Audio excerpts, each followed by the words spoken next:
Okay, hello, what's up mga kaibigan, isang magandang araw sa ating lahat. So for today's video guys, pag-usapan natin itong spark plug kasi nga it so happen na magpapalit ako ng spark plug guys, and ito nga dumating na yung order natin online. So ito yung spark plug na nabili natin din. So ayan, pag-uusapan natin mga konting tips about spark plugs, gaano ba katagal yung spark plugs, kailan ba tayo kailangan magpalit ng spark plug. So yan yung mga bagay na pag-uusapan natin ngayong araw to. So tara.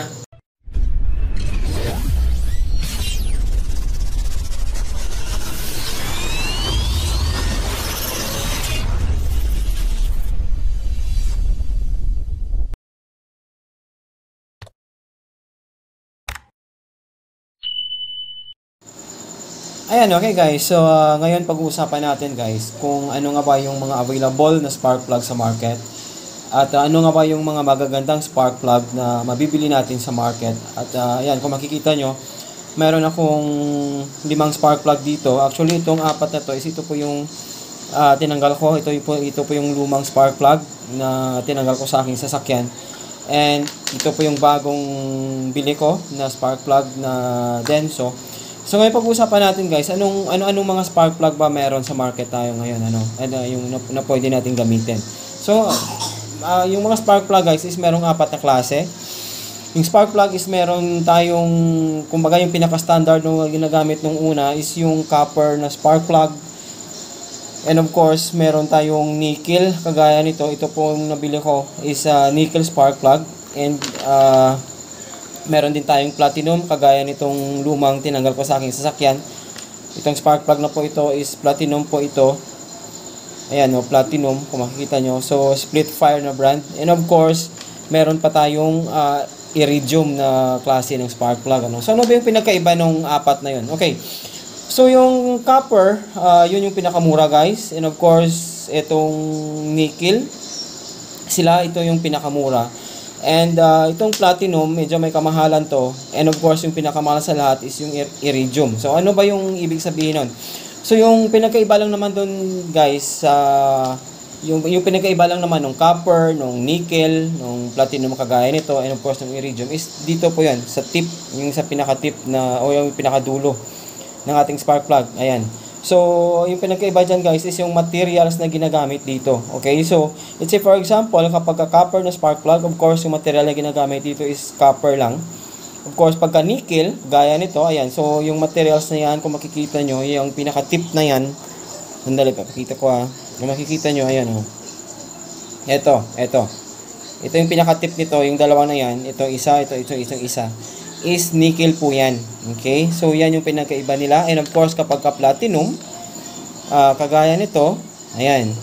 So, dito, ito yung ginagamit na materials dito is platinum din.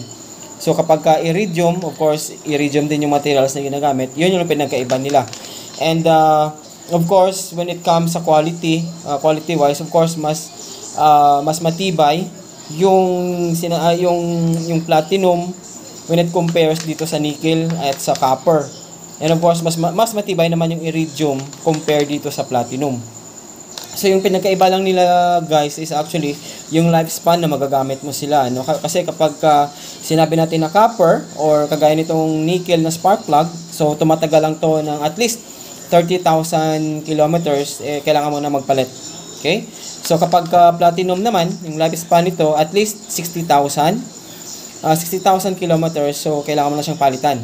So kapag iridium naman, of course aabot siya ng at least 100,000 kilometers at saka tayo magpapalit, So sa akin naman, yung kaso nito is yung ginagamit na yung lumang spark plug ng aking sasakyan is ito platinum.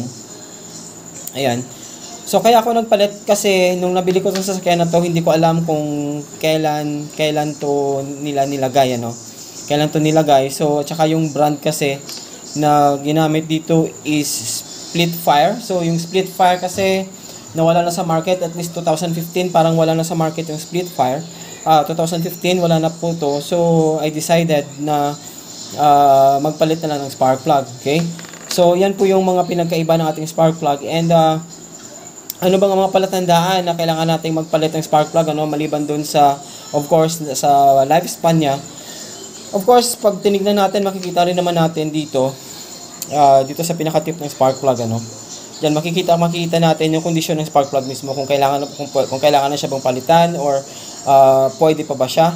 Okay, so ito sa akin actually, kung sasabihin natin pwede pa to, kasi mukhang okay pa naman yung kondisyon ng spark plug. But I decided na mag-replace na lang kasi nga hindi ko alam kung gaano nakatagal to. So malalaman natin kapag pagka masyado nang madumi dito, ayan, kapag halos corroded na to, so kailangan na siyang palitan. And minsan kapag let's say for example gumamit lang ng copper na spark plug, normally yung iba is yung gap na to is minsan lumalaki, minsan lumiliit. So kailangan ng palitan 'yon. And kapag number one sa pinaka-visible po is ito, yung pagka masyadong madumi na to.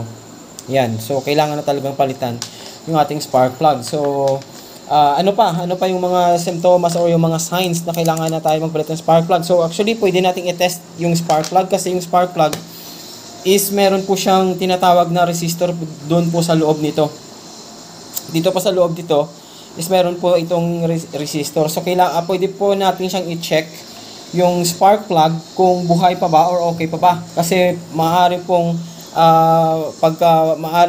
patay na yung resistor doon sa loob. So of course kailangan ng palitan 'yon.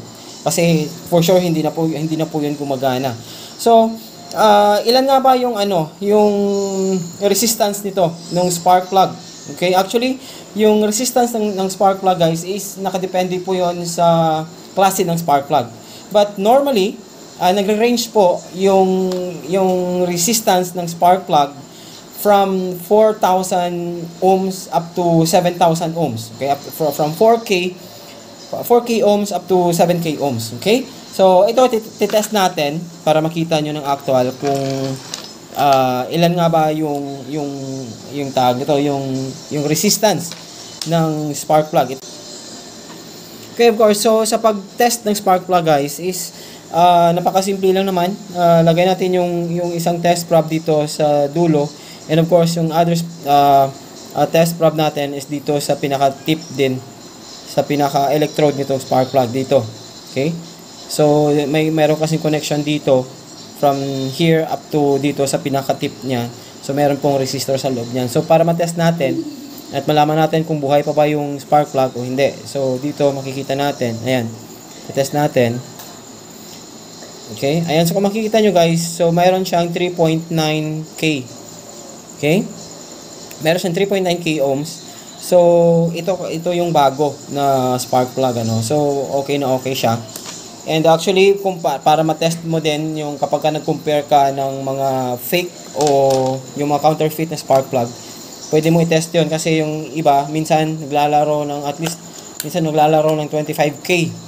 So, masyadong mataas na po yung resistance na kapag gano'n, ano. So, ito yung luma, guys.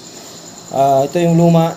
So, titest natin kung ilan yung resistance nito.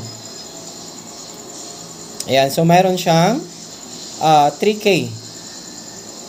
Ayan. So, medyo mababa ng konti itong lumang spark plug.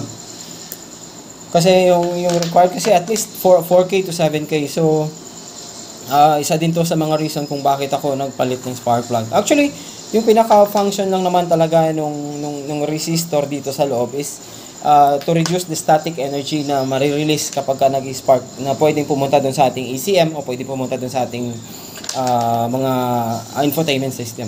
Pero kapag masyadong malaki na yung resistance guys, let's say for example umabot na ng 25K, 50K, minsan kasi meron mga spark plug na gano'n, lalo na kapag yung mga fake na spark plug na yung nabili nyo, minsan umabot ng gano'n. So may epektuhan na talaga yung performance ng spark plug. Ayan. So, yun guys, yung mga tip ko para sa inyo na pwede nyong gamitin sa pag-test ng ating mga spark plug. So, ayan. So, ipapalit ko to sa aking sasakyan.